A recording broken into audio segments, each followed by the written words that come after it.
So as we move on into dampers, what do dampers do? They take the multiple oscillations of any spring, be it torsion bar, air spring, coil spring, leaf spring, which would normally have a bunch of oscillations like you see at the bottom, almost like a ringing effect of an inductive coil.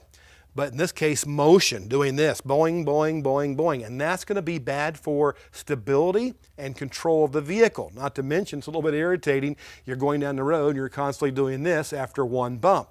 So to change that energy of those oscillations into something else, to eliminate the excessive number of oscillations, we're going to change the energy into heat energy. So inside of any damper, whether it be an air shock or a regular gas / oil pneumatic shock, the gas being a high pressure nitrogen gas to prevent the oil that moves in the top of a piston in a cylinder inside these units, whether it be this strut, which is actually an air shocker strut, or this McPherson strut. The hydraulics are essentially very similar.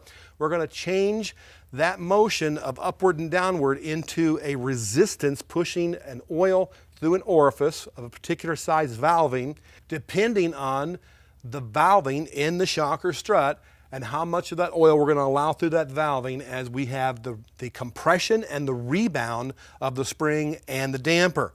So that's what the dampers do, whether they be called shocks or McPherson struts.